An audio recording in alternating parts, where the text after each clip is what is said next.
There are multiple choices that we make every day. Many of these choices we make on impulse without giving them too much thought. And sometimes not considering our options and the consequences can have effects that we may never possibly imagine. And this is particularly true when it comes to choosing what we eat, how we eat, and how much we eat. Imam Ghazali rahimahumullah said, the key to good fortune and happiness is to follow the sunnah of Nabi sallallahu alaihi wasallam in all matters, in his movements, actions, method of eating, sleeping and communicating. And in doing so, we would truly be following the Messenger sallallahu alaihi wasallam. Allah subhanahu wa ta'ala has instructed us in the Quran, Ya ayyuhalladhina amanu, kulu min tayyibati ma razaqnakum. O you believe, eat from the wholesome things we have provided you. Eating the wrong combinations of food have resulted in the increase of life-threatening diseases such as diabetes, high blood pressure, sleep apnea, arthritis and cancer. The stomach is the home of diseases and abstinence is the head of every remedy. Ma anzalallahu da'an illa anzala lahu shifa. Allah has not created any illness without also creating the remedy for it except for death. And every time we eat, the body has to respond to the meal intake, not only by absorbing nutrients, proteins and carbohydrates, but by storing anything that is in excess as fat. And unfortunately, excess fat in our bodies result in many disorders such as insulin resistance, chronic inflammation, and osteoarthritis, etc. The wisdom of Nabi sallallahu alaihi wasallam's approach to eating and nutrition speaks volumes on its own. One of the narrations sums up the challenge of eating and satisfying ourselves.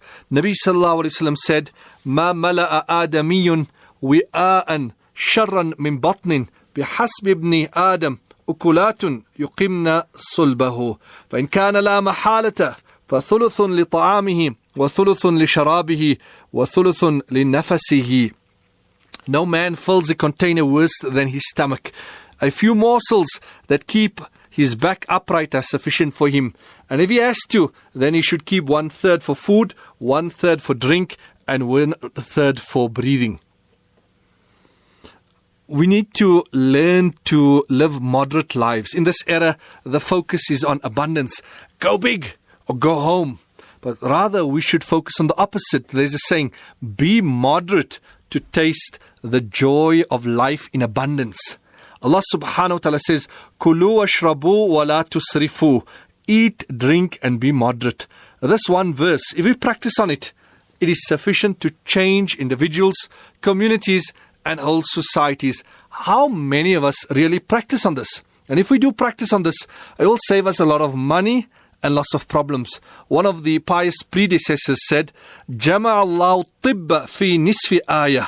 Allah has encapsulated the essence on how to maintain good health in half a verse. Eat, drink, and be moderate. We eat too much fried or deep fried food, too much processed meat, food with artificial colorants, etc. And all of this does not give us the much needed nutrition that we need for our bodies. It doesn't nourish our bodies well. It may be difficult for us to cut down and leave these things just like that. Rather, we need to replace and we need to supplement. In a study performed by the University of Warwick in England and the University of Queensland in Australia, scientists found that after tracking the eating habits of 12,000 adults over several years, that by simply adding 1 serving of fruit and vegetable to their diet, there was a notable increase in the level of happiness of these people. The month of Ramadan is an ideal time for us to review our diet. For many of us, it would be too an awful image to even imagine iftar without savories.